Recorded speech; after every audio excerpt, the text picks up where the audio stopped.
Mis queridos hermanos y amigos, buenas y santas para todos ustedes.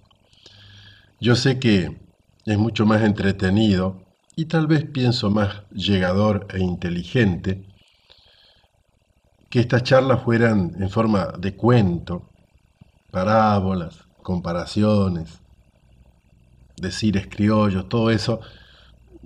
Pienso que es un lenguaje más llegador y sin embargo, les digo de verdad, hermanos, me siento urgido también a transmitir la palabra de Dios, sobre todo esa palabra que Dios nos dejó en la Biblia. Yo pienso, puede ser que un cartero le resultara más cómodo, más lindo, y por qué no, también por ahí más útil en algunas cosas, ir a las casas y contar un cuento, un sucedido, un chisme, entretener, reírse un rato y seguir a la casa vecina. Y sin embargo, su misión no es esa, es la de ir y llevar una carta que él no escribió y que tampoco le está dirigida a él en principio, pero que él tiene el encargo de ir y llevar. Y puede que esa carta traiga una noticia triste o puede que traiga algo más triste todavía, una cuenta que pagar. Y sin embargo es esa la misión. Saben, un poco me siento, yo diría de esta misma manera, frente a ustedes.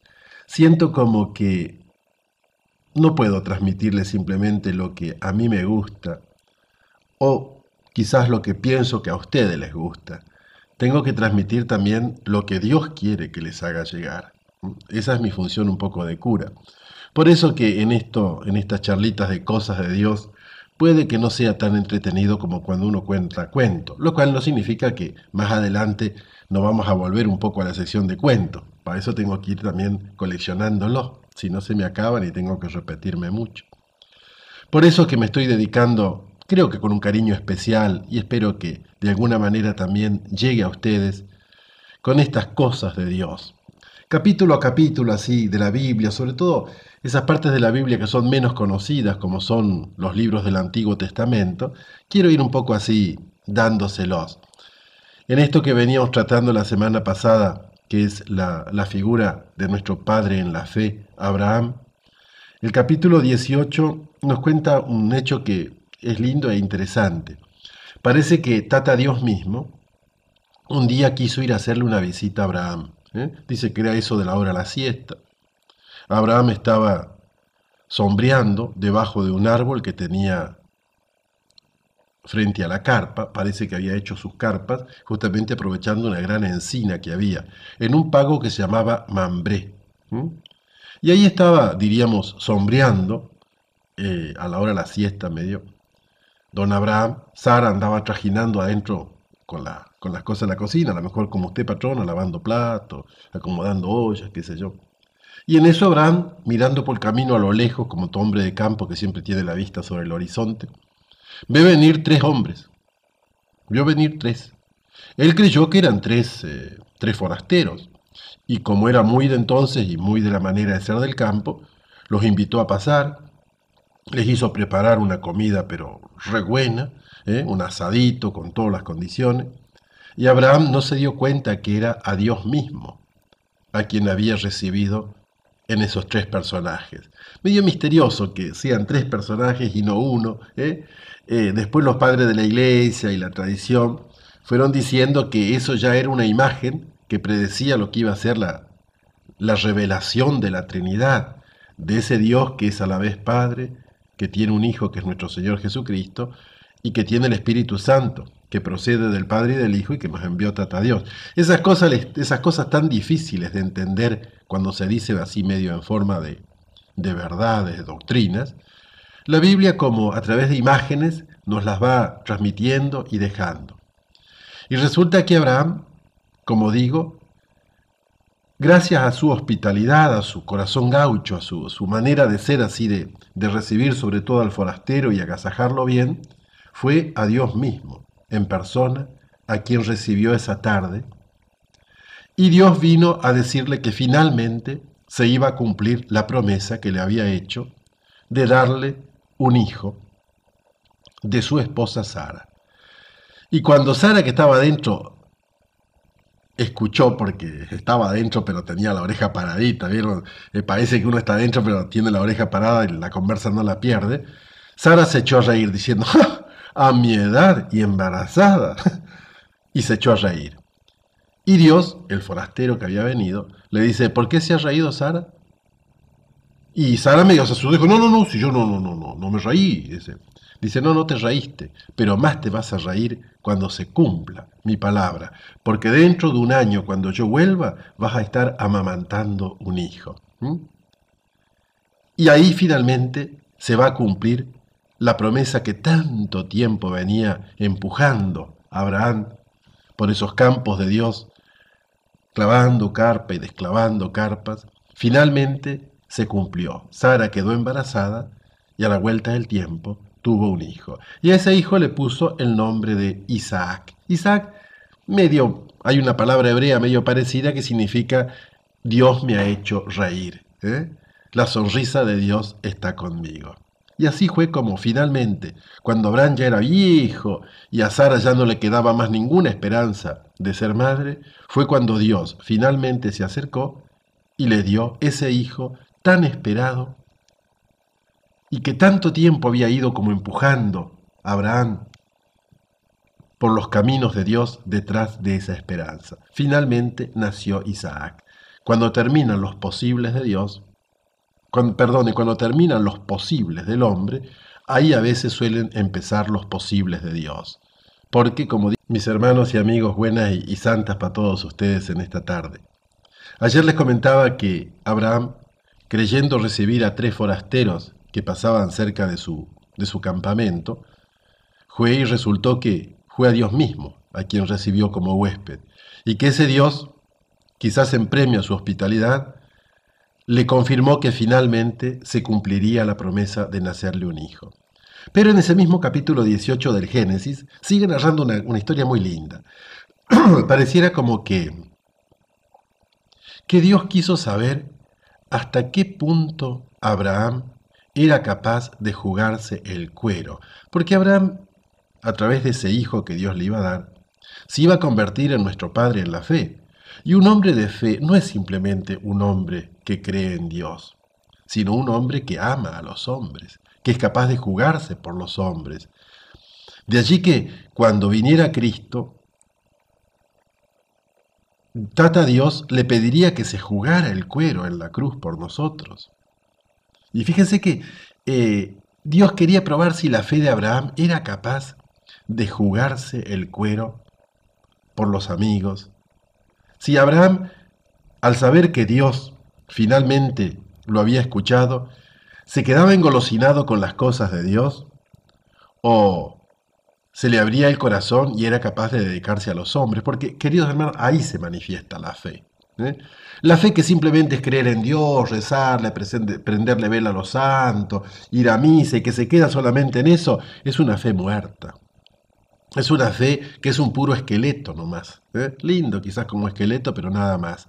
Si la fe no se manifiesta después en el amor a los hermanos, diría más, si esa fe no se manifiesta en la capacidad de jugarse el cuero por los hermanos, por los demás, entonces es una fe de adorno nomás, una fe para relleno. Pero la fe que no se manifiesta en el amor a los hermanos, San Juan va a llegar a decir, ¿cómo podés decir que ves, que amás a un Dios al que no ves, si no amás a tu hermano al que ves? El amor de Dios se manifiesta en el amor a los hermanos. Bueno, todo esto, dicho así medio difícil y complicado, este capítulo 18 del Génesis lo cuenta de una manera muy, muy linda y hasta divertida. Dice que Dios, en un determinado momento, se dice para sí mismo, yo no le puedo ocultar a Abraham lo que voy a hacer, porque parece ser que Dios iba a visitar 2 ciudades muy pecadoras, que se llamaban Sodoma y Gomorra. Sodoma y Gomorra, 2 ciudades muy pecadoras, y Dios quería ir a ver si realmente la cosa era como se la habían pintado. Es un relato, evidentemente, pero lindo relato, sabio. Y entonces se dijo, siendo que Abraham va a ser padre de pueblos que van a habitar en esta región, yo no le puedo ocultar lo que voy a hacer. Entonces Dios le dice a Abraham, mira Abraham, resulta que me voy a ir a visitar las ciudades de Sodoma y Gomorra, porque parece ser que son medio salvajes además esa gente ahí. Bruta, mira, los pecados que se cuentan de esas ciudades no tienen nombre. Mira, si es cierto lo que pasa allí, yo las voy a destruir con el fuego y con un terremoto. Y Abraham sintió como que en el corazón le galopaba y se dijo para sus adentros, patata, Dios no sea bárbaro, ¿Y va a destruir al bueno con el malo por culpa de unos desgraciados? ¿Va a destruir toda la ciudad? Fíjense que en esa ciudad puede haber mucha gente buena y usted me va a decir que la va a destruir a la gente buena con la otra gente. Y Dios dice, mira, si encuentro 50 justos en la ciudad, no lo voy a destruir, por consideración esos 50 justos. Bueno, Abraham pensó, y caramba, a lo mejor faltan 5 para esos 50 justos. Dice, trata Dios, y si de esos 50 faltaran 5, no me va a decir que por esos 5 que faltan, usted la va a destruir. Y Dios dice, bueno, si faltan 5, no la voy a destruir. Entonces empezó a bajar, Entonces empezó como a, diríamos así, a pichulear, diríamos nosotros, a hacer como una negociada. Abraham con Dios dice, mira, pero a lo mejor solo se encuentra 40. Y trata Dios, dijo, si encuentra 40, no la destruyo. Pero a lo mejor faltan 10, hay solamente 30. Y así fue bajando. Y al final, Dios le dice, Abraham le dice, escúchame, y si quedan solamente 10 justos en la ciudad, por esos 10 justos que están en la ciudad, ¿usted trata a Dios no le perdonaría a la ciudad? Y Dios dijo, sí, si hay 10 justos yo le perdono. A lo mejor, fíjense, no sé, se me ocurre a mí, digo, ¿no? A lo mejor Tata Dios estaba esperando que Abraham no solo se dedicara a pedirle a Dios, a suplicarle, sino que Abraham fuera capaz de jugarse el cuero y decirle, mire Tata Dios, usted es dueño de hacer lo que a usted le parezca, pero yo me voy a ir a vivir dentro de esa ciudad, me voy a meter dentro de esas ciudades y veremos, si usted me considera amigo, por mí usted tendría que perdonarle a la ciudad. Pero si usted considera que debe condenar a la ciudad, yo prefiero condenarme con ello antes que salvarme solo. A lo mejor Tata Dios estaba esperando eso de Abraham, pero el corazón de Abraham todavía no había crecido lo suficiente como para llegar a ese gesto, como para jugarse él mismo el cuero, no solo su intercesión, sino su propio cuero, delante de Dios para salvar a sus hermanos. Esta vez Abraham a lo mejor no estuvo a la altura de lo que Dios le pedía, pero vamos a ver que Dios le va a dar otra oportunidad, porque Dios siempre en la vida, cuando da una ocasión y le fallamos, nos da una revancha, diríamos, otra oportunidad para ver si levantamos la nota y respondemos realmente a lo que Él espera de nosotros. Pero si de eso son gustosos, mañana o pasado vamos a seguir conversando de esto. Sea con su bendición y su gracia. Queridos hermanos y amigos, buenas y santas para todos ustedes.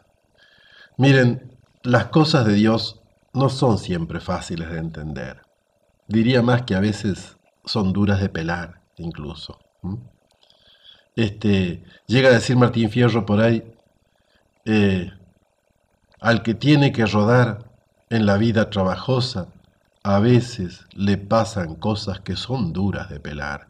Y Abraham fue de esos que tuvo que rodar en una vida trabajosa, porque la fe no simplifica las cosas, les da un profundo sentido, pero no las simplifica. Uno no sufre menos porque tenga fe, al contrario, la fe puede ser que le ayude a soportar sufrimientos mucho más grandes. Y el capítulo 21 del Génesis, que me gustaría que si tienen la Biblia lo vayan leyendo. Perdone que siempre les insista, pero ¿de qué sirve que hablemos de la palabra de Dios si después no vamos a la palabra de Dios? ¿No le parece? Es como si estuviéramos hablando de la comida, pero después no comiéramos. Con eso no se llena el estómago, evidentemente.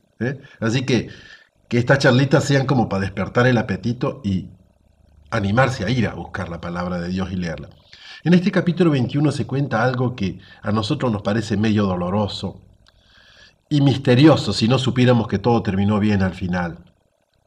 Resulta que cuando finalmente, después de tanto esperar, de tanto desesperar, casi diríamos, nace Isaac, resulta que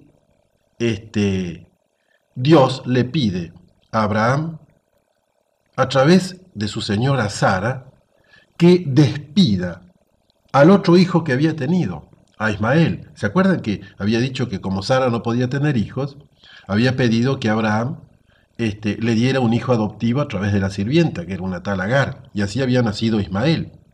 Y ahora que ha nacido Isaac, Dios, a través de Sara, en una forma misteriosa, diríamos como con mucho manejo humano, hasta injustamente uno podría decir, casi uno podría decir, esta Sara se portó como una desgraciada. porque ahora que tiene un hijo propio ella, le pide a su marido que despida a la sirvienta a quien ella misma le había pedido que a través de ella Abraham le diera un hijo. Estas cosas son duras de pelar.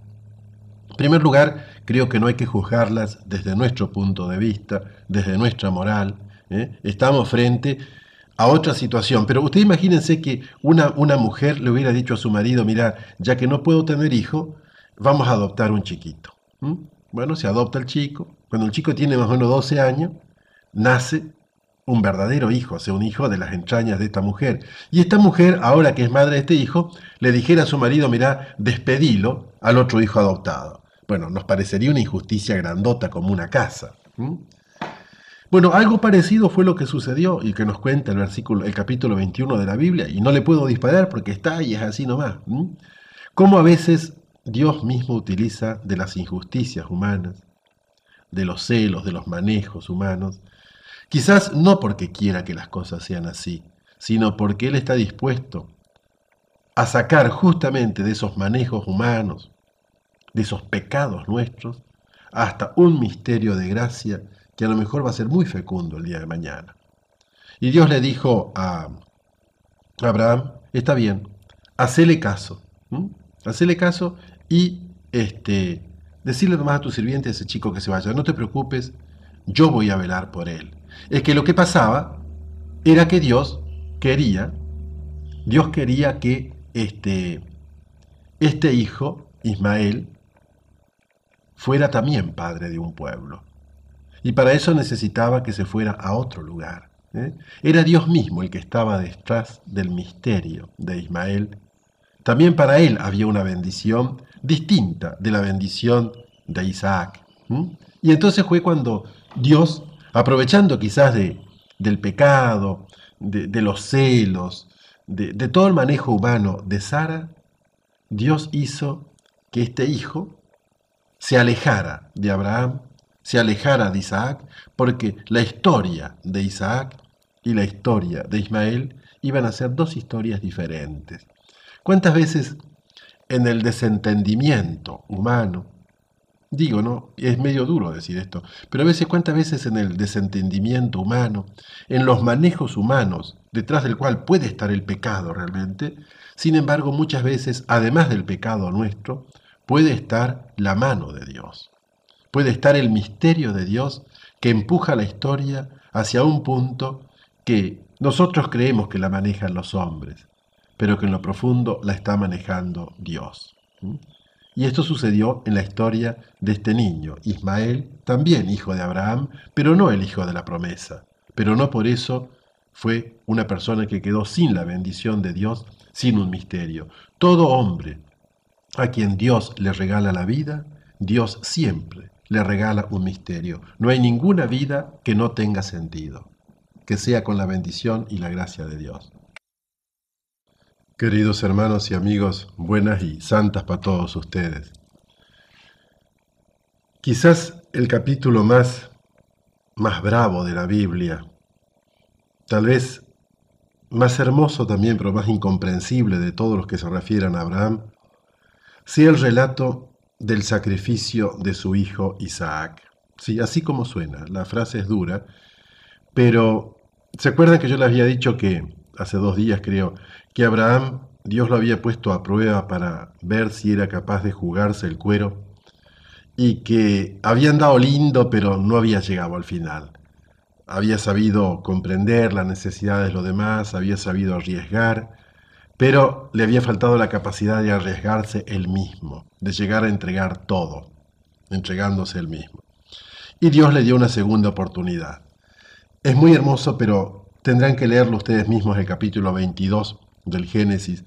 Ahí se narra que un día se le aparece Dios a Abraham y le dice, Abraham, toma a tu hijo único, a tu hijo querido Isaac, anda al país de Moria y ofrecémelo allí en sacrificio en uno de los cerros que yo te voy a indicar. Perdone que exagere un poquito esto, pero pongámonos en el cuero de Abraham, viejo, que después de haber caminado años y años tras una esperanza que siempre era esperanza y nunca se concretaba, Y que finalmente Dios, cuando ya todo parecía imposible, finalmente Dios cumple esa vieja esperanza de Abraham de ser padre de un pueblo, pero concretamente en ser padre de un hijo, que finalmente tiene ante sí, diríamos al final de su vida, esa esperanza concretada en un hijo, en su único hijo, en su hijo querido Isaac, y que de repente viene Dios con este absurdo, porque humanamente es un absurdo. Dios le dice a Abraham, Abraham, quiero saber si sos capaz del todo, si sos capaz de todo. Toma a tu hijo, Isaac, a tu hijo querido, a tu hijo único, aquel en quien descansa la esperanza. Podríamos decir, toma tu esperanza y andá y sacrificámela en un cerro, ofrecémela en sacrificio. Y Abraham ya no entiende nada. No entiende, pero atiende. Y eso es a veces lo importante con Dios. No entiende, pero atiende. Toma a su hijo, toma la leña y parte con su hijo hacia un cerro que la tradición dice que después será el cerro de Sión, donde estará el templo. En fin, puede ser otro, pero la tradición lo pone ahí. Y Abraham, en el camino, Isaac le dice, Tata, mira, llevamos leña, llevamos fuego, llevamos todo para el sacrificio, pero yo no veo dónde está el cordero para el sacrificio. Y Abraham, con el corazón partido, lo mira y le dice, hijo mío, Dios proveerá el sacrificio.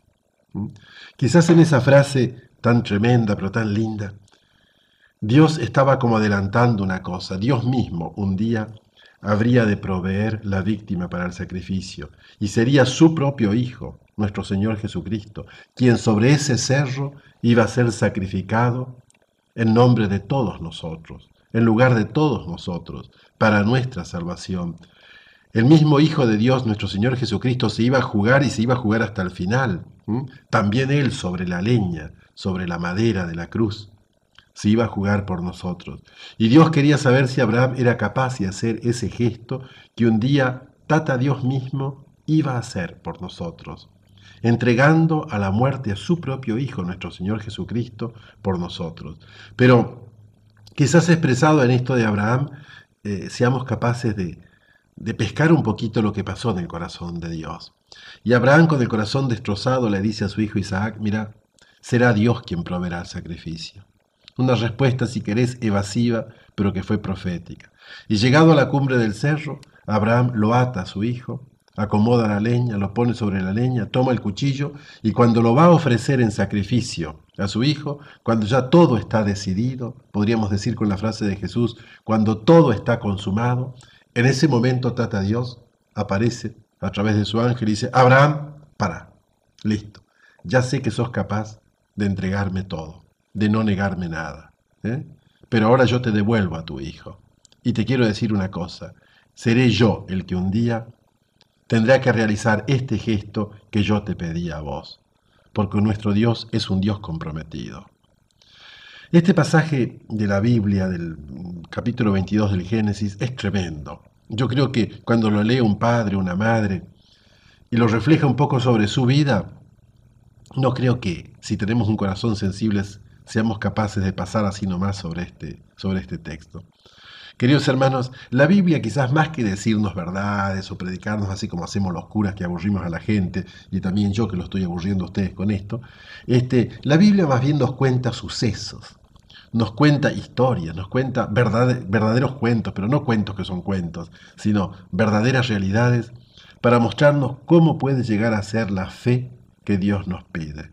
¿Seríamos capaces un día de entregarle a Dios hasta nuestra misma esperanza? Hasta aquello que finalmente nos hace creer en Dios, entregarle hasta nuestra fe. Bueno, eso fue lo que Dios le pidió a Abraham. Era nuestro padre en la fe. Pero se lo pidió a Abraham porque un día era Dios mismo quien iba a hacer eso por nosotros. Perdonen que me ponga así como tan serio en estas cosas, pero es la palabra de Dios. Las cosas de Dios no son necesariamente, yo diría, agradables, divertidas, simpáticas, así. Hay cosas lindas, evidentemente, pero hay cosas que son fuertes, que son duras. Dios no es un Dios de chacota, no es un Dios de mermeladas. Dios puede llegar a ser muy, muy exigente en nuestra vida. Pero una cosa es cierto, que Dios nunca nos pedirá a nosotros lo que Él mismo ya no esté dispuesto de antemano a hacer por nosotros. Dios nunca pide lo que Él mismo no nos puede dar.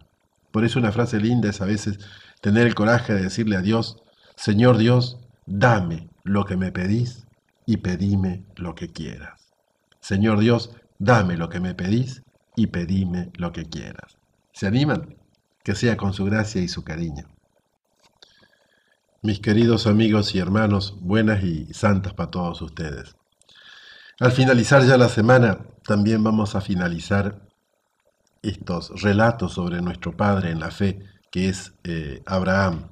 En esto de buscar las cosas de Dios, como le decía, la Biblia más que darnos sermones o hablarnos así un poco aburriendo a la gente, nos cuenta historias, es decir, nos cuenta cómo un hombre concretamente tuvo que vivir su fe.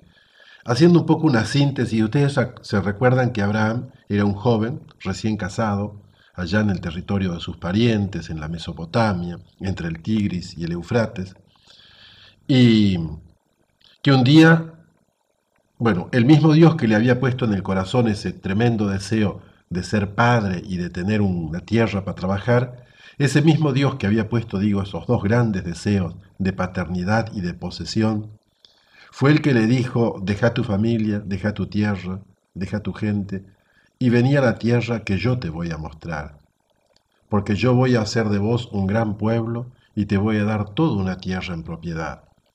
Y hoy terminamos un poco la historia de Abraham, capítulo 23 de la Biblia, donde se nos cuenta cómo Abraham fue finalmente dueño de un pedacito de campo, un pedacito chiquito, donde había un árbol.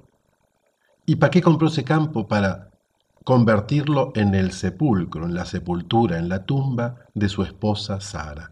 Cuando muere su esposa Sara, Abraham quería enterrarla, pero en aquel tiempo enterrar a alguien en un terreno que no era propio era medio absurdo.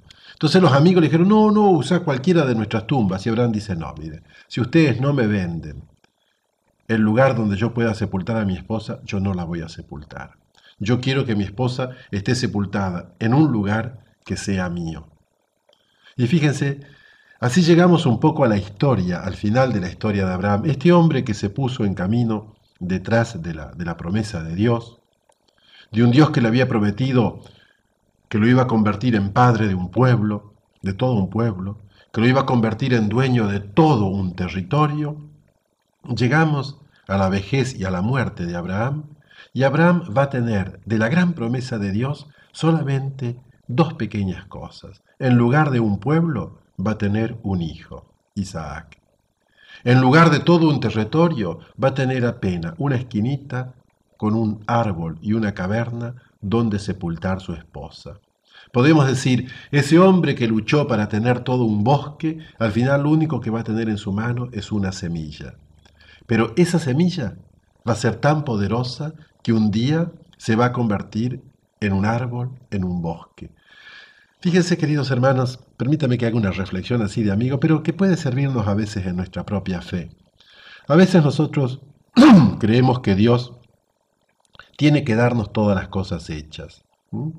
Y a lo mejor en el plan de Dios, toda esa gran promesa, ese gran deseo, todo eso que a mí me puso en camino, digo a mí como cura, pero podría decírtelo a vos como esposa, a vos como padre de familia, a vos como maestra, a vos como, qué sé yo, como lo que sos.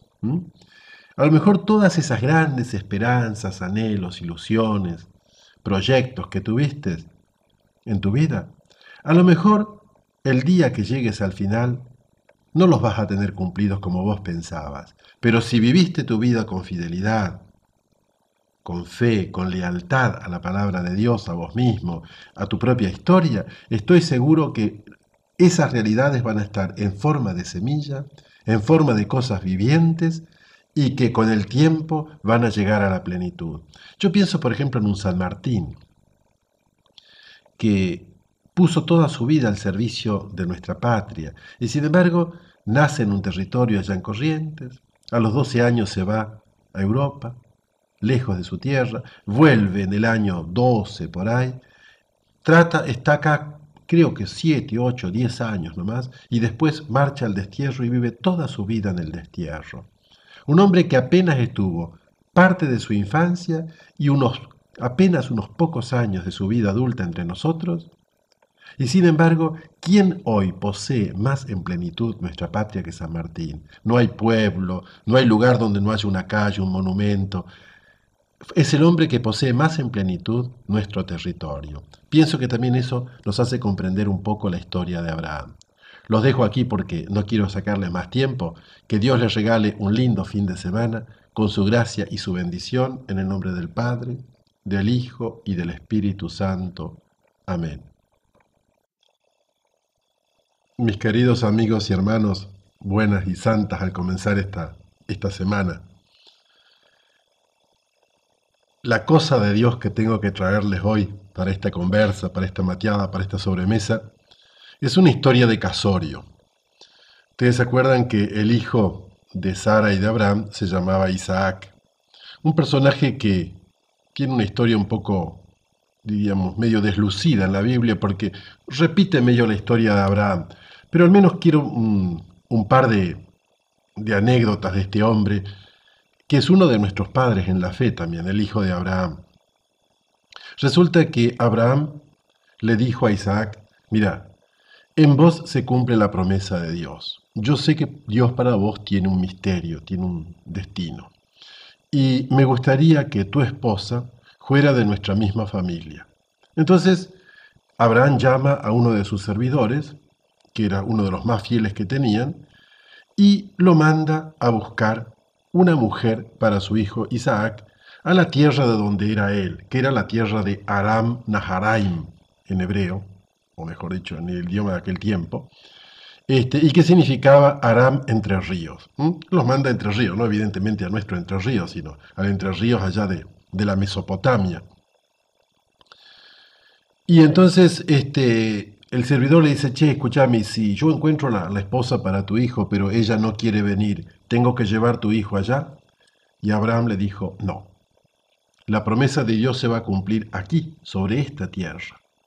Ya tengo experiencia de que para Dios todo es posible.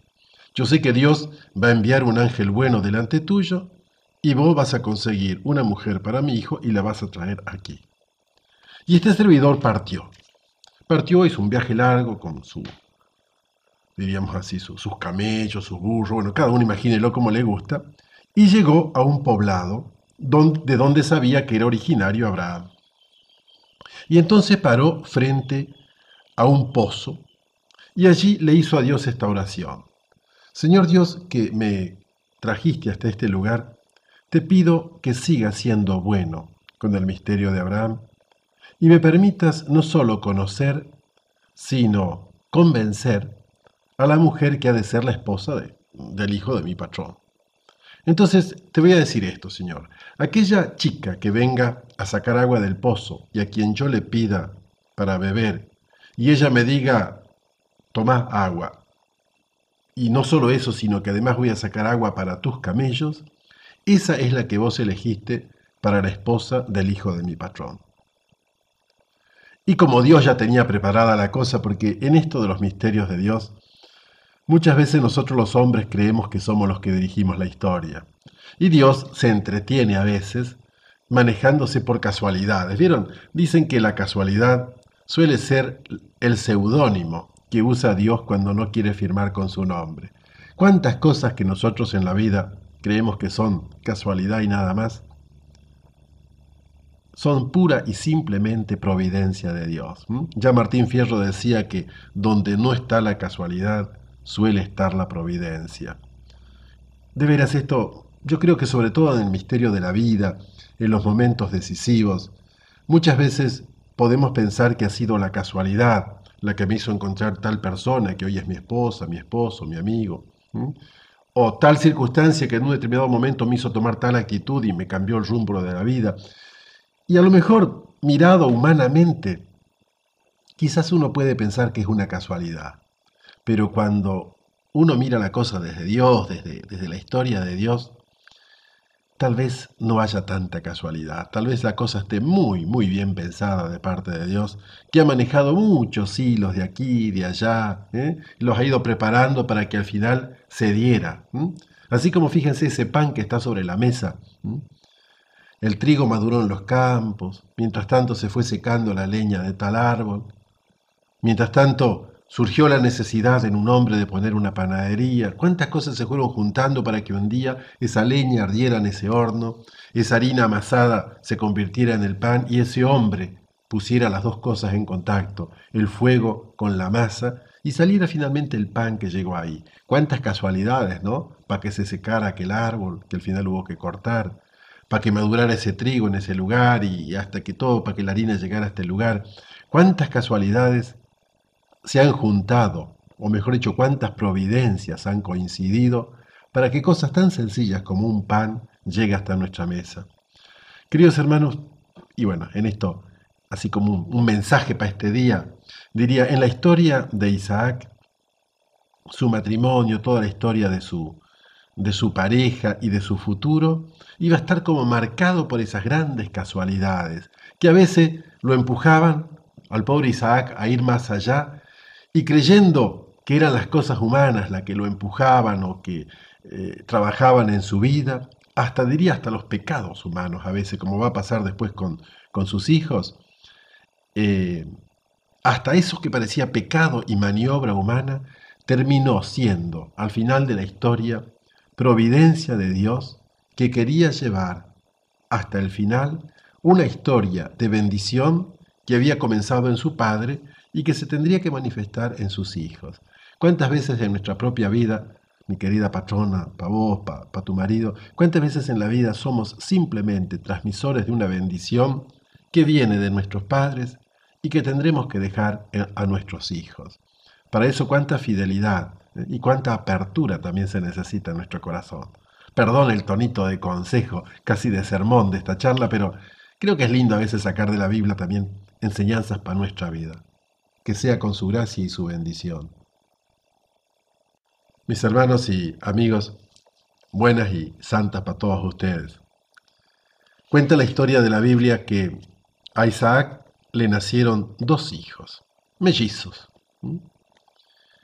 Uno, dice la Biblia medio graciosamente, que nació todo peludo, peludo y medio colorado para encima. Y entonces le pusieron de nombre Esaú. Y el otro era más bien lampiño, es decir, casi sin pelo. Y le pusieron de nombre Jacob. Y estos dos chicos, desde el vientre de su madre, ya habían sido elegidos por Dios para que cada uno de ellos tuviera su propio misterio. A veces uno, cuando mira la historia de una familia,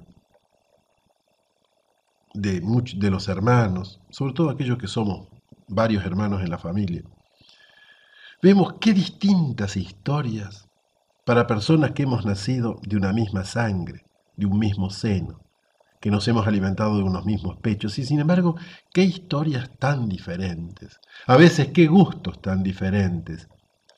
Y pienso que es porque Tata Dios nos ensilla también con misterios diferentes, tiene distintos proyectos. Y en esto de la que nos cuenta la Biblia, en todo este libro que estamos leyendo, que es el primer libro de la Biblia, el Génesis, es interesante ver la historia de estos dos personajes, de Esaú y de Jacob.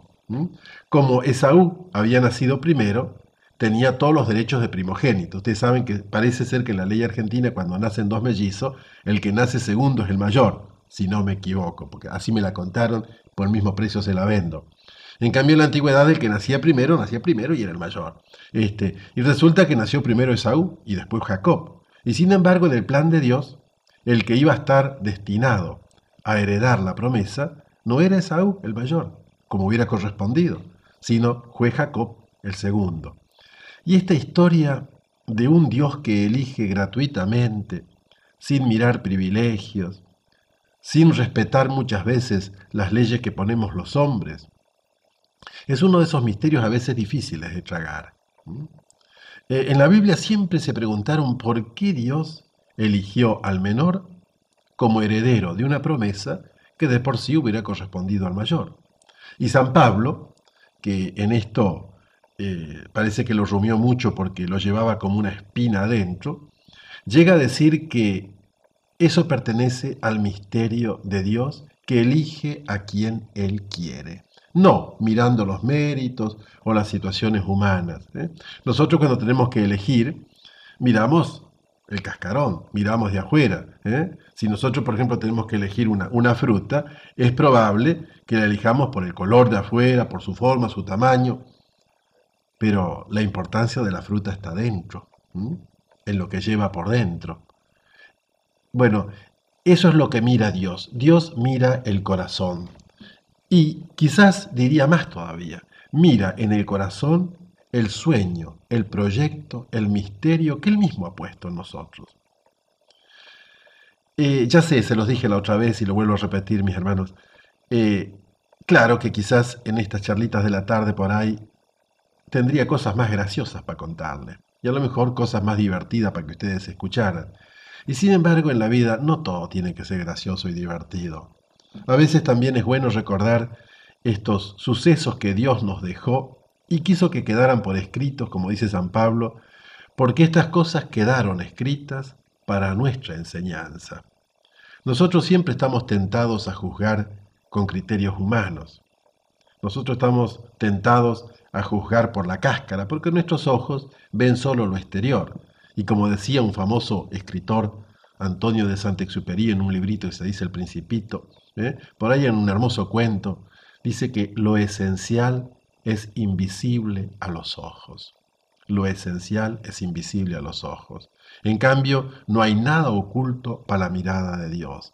A lo mejor en ese tipo que yo desprecio, ladeo, no le doy importancia, no valoro, es donde está escondido el misterio de Dios, quizás para solucionar esas mismas cosas que a mí me preocupan, me angustian, y que estoy tan ocupado en ella que no le doy importancia a mi hermano, a mi sirvienta, a esto, a lo otro, que viven al lado mío. Y quizás en esa persona que está ahí al lado mío esté anidando el misterio de Dios, la solución, la respuesta de Dios a esos mismos problemas que a mí me preocupan.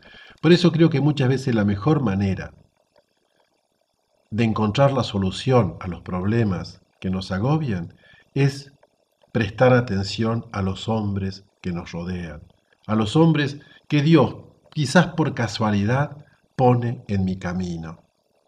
Pienso que tal vez el dueño de aquella posada de Belén, la tarde de Navidad, cuando llegó María y José, estaba preocupado con cosas muy importantes, el censo, un viaje, qué sé yo, problemas económicos, la angustia, la enfermedad, qué sé yo lo que estaba preocupado ese pobre hombre. Pero estaba tan preocupado que ni se dio cuenta que delante de él, en esa pareja que venía a pedirle una piecita porque estaba por caer, por suceder el parto de la señora, que era la Virgen María, y el tipo estaba tan preocupado por otras cosas que se despreocupó de lo único que era importante, del Dios que estaba por nacer y que quería nacer en su casa, y que no pudo nacer en su casa por la simple razón de que él miró las cosas de afuera y no entendió el misterio que estaba dentro. No lo vamos a culpar, pobre hombre, era igualito que nosotros. Lo que quizás sí, un día Dios nos puede culpar, es que nosotros nos hayamos prestado más atención a las cosas como las mira Dios. Por eso a veces es bueno pararse y tratar de reflexionar estas cosas para pensar las cosas desde Dios. Que sea, hermanos, con su gracia y su bendición. Mis queridos hermanos y amigos, buenas y santas para todos ustedes. Quizás uno de los relatos de la Biblia que más nos puedan escandalizar, y sí, hay que así nomás decir la cosa, es lo que nos cuenta en el capítulo 27 del Génesis, donde aparentemente Dios utiliza una mentira, un engaño, un robo, una traición, para cumplir su plan. Se lo voy a contar así derecho viejo, porque es un relato que siempre ha traído problemas y donde a veces nos podemos empantanar. La Biblia no todo lo que nos cuenta es para que lo imitemos, pero sí para que a través de lo que la Biblia nos cuenta comprendamos el actuar de Dios, que a veces deja aparentemente actuar las realidades humanas, incluso el pecado humano, y sin embargo, a través de ese pecado humano, Dios va cumpliendo su plan. Esa famosa frase de que Dios escribe derecho con líneas torcidas. Y a veces lo que el hombre quiere hacer, incluso contra la voluntad de Dios, al final viene y resulta que Dios lo hace coincidir para que se cumpla su voluntad. Resulta que don Isaac se había puesto viejo, viejo y ciego.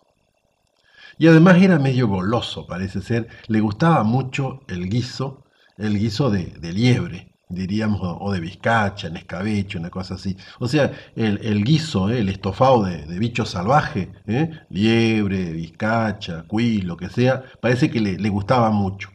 Resulta que el hijo mayor, Esaú, era cazador y muchas veces le ofrecía al tata uno de esos guisos así, de bicho cazado, a trampa o bueno, de la forma que fuera. Evidentemente en aquel tiempo no había escopeta. En cambio, Jacob era más bien casero, era amigo de los corrales, del horno, de estar cerca de las casas. Por eso era más querido de la patrona, de doña Rebeca, de la esposa de Isaac. Isaac tenía preferencia por el hijo mayor, que era cazador, y en cambio Rebeca tenía más cariño por el otro hijo. Vieron que a veces los padres se distribuyen así el cariño de los hijos. Lo que no está mal, lo que está mal cuando la cosa es exagerada o cuando se trampean mutuamente, como fue el caso este.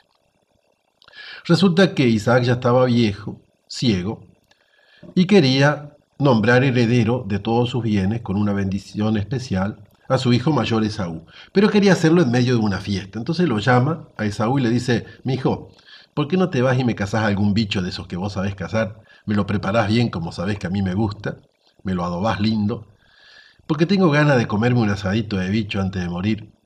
Y después voy a aprovechar para nombrarte heredero y darte la bendición y constituirte en señor de todo lo que tengo.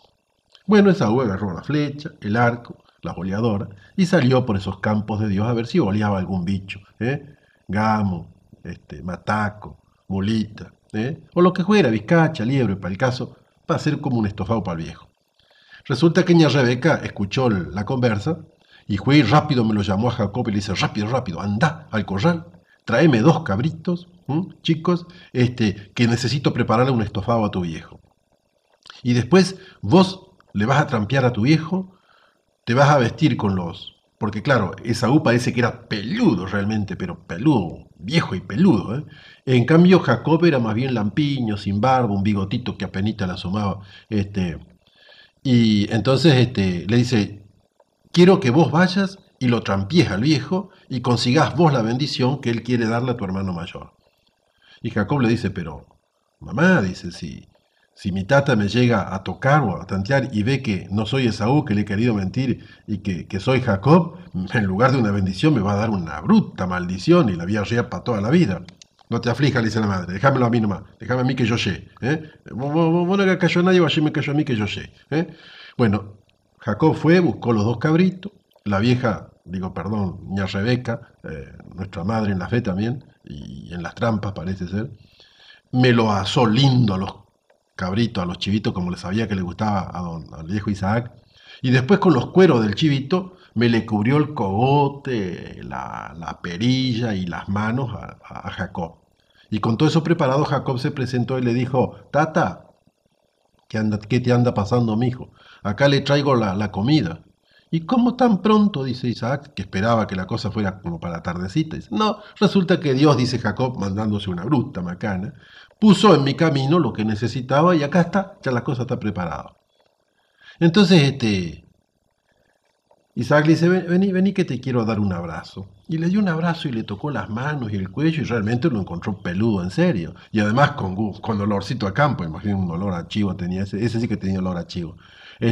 Y bueno, no se dio cuenta, creyó que era Esaú. Pero dice: mira, la voz, dice, por la voz me parece que sos Jacob. Pero evidentemente que tenés que ser Esaú. Claro que soy Esaú, le dice el otro, mintiéndole, por supuesto. Bueno, resulta que Isaac comió, después se mandó un par de vasos de vino, y contento por eso le dijo al hijo: ven y dame un abrazo, hijo mío. Y Jacob fue y le dio un abrazo. Y claro, el otro sintió todo el aroma de chivo y cosas raras que traía encima el otro, y dijo, este seguro que es Esaú, porque parece que Esaú tenía un olor a chivo encima que no se tenía. Perdonen que parece que estoy tomando el pelo, pero la Biblia es mucho más irónica que yo en todo esto. Lean si no el capítulo 27 y después me cuentan. Y resulta que Isaac le dio nomás la bendición a Jacob. Y esa bendición, que aparentemente era hacerlo dueño de las cosas que tenía Isaac, resultó que era una bendición que tenía muchísimo más contenido. Lo convertía a Jacob, en lugar de Esaú, en el heredero realmente de toda esa bendición y esa promesa que Dios había dado a Abraham, que había pasado a Isaac y que ahora, misteriosamente, a través de todo este manejo humano, terminaba siendo para Jacob.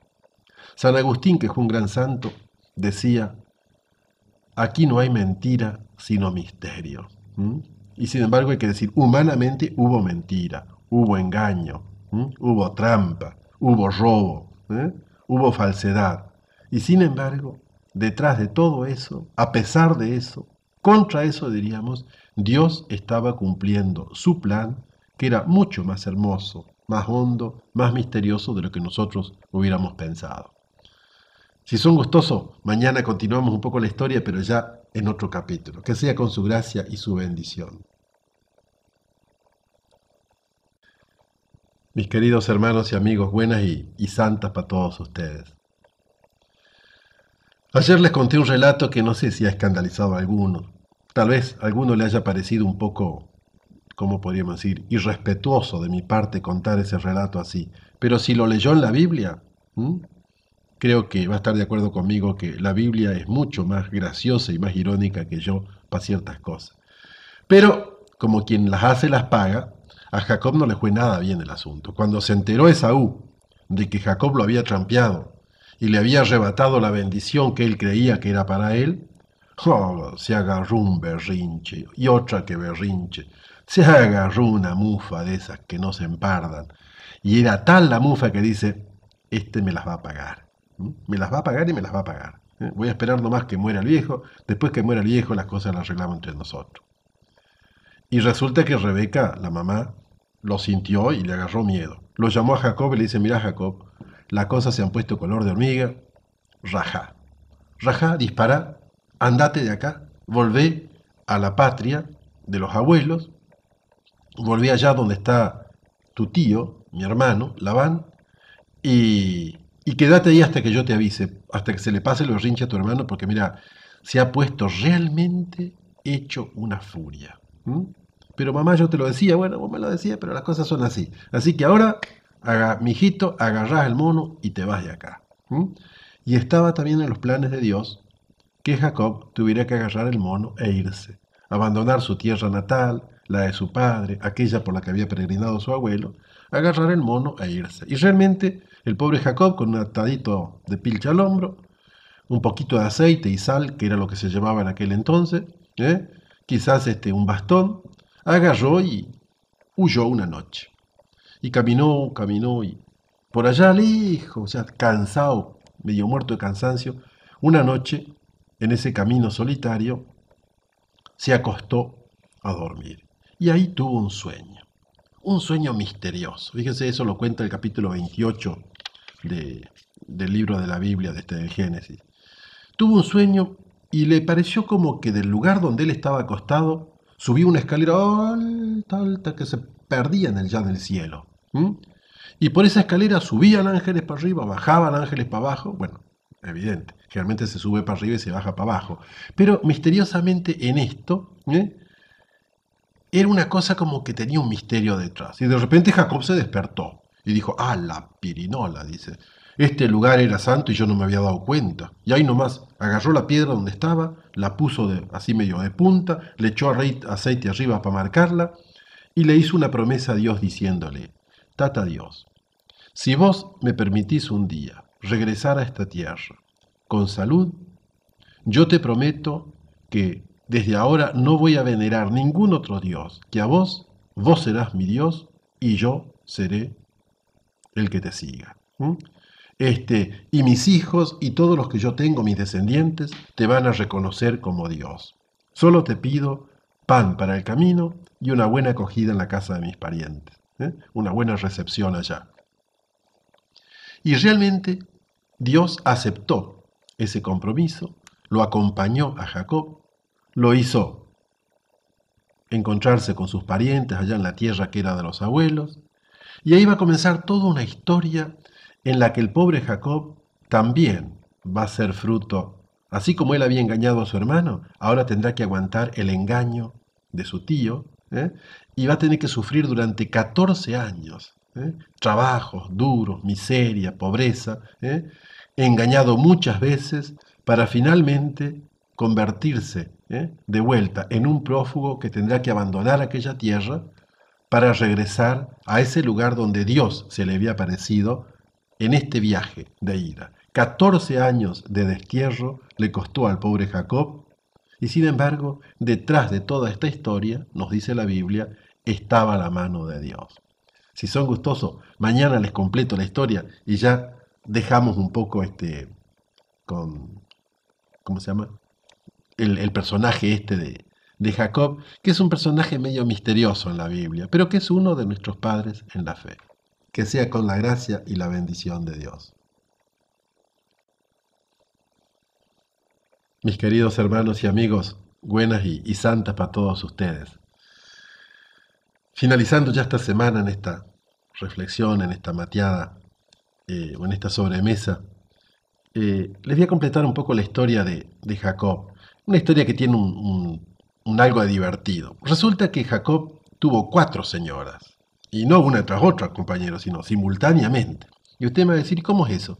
Y bueno, cosas de aquel tiempo, uno diría. Y perdonen la sonrisa que hay detrás, pero quizás para el que lee la Biblia medio desaprensivo y no conoce un poco la historia del pueblo de Dios, las costumbres, la legislación de aquel tiempo, le pueda extrañar. Sí, Jacob tuvo 4 esposas simultáneamente. 2 esposas que eran, según la ley, diríamos, y 2 que eran como de segunda categoría. Y de cada una de ellas tuvo hijos. Y el conjunto de esos hijos que tuvo Jacob son lo que nosotros llamamos los 12 patriarcas, que son los orígenes de las 12 tribus del pueblo de Israel. Judá, Simeón, Leví, Sacar, Zabulón, Neftalí, bueno, y todos los demás. Entonces, parece ser que don Labán, el tío de Jacob, hermano de Rebeca, tenía 2 hijas. Una se llamaba Lía y la otra Raquel. Lía y Raquel. Lía era la mayor y Raquel la más chica. Parece que Lía era medio dejadita de la mano de Dios, por no decir que era medio feucha. En cambio, Raquel era la más buena moza, la florcita del pago. Y por supuesto, Jacob, que no era nada sonso ni lerdo, le echó el ojo y se enamoró de Raquel. Se enamoró de Raquel.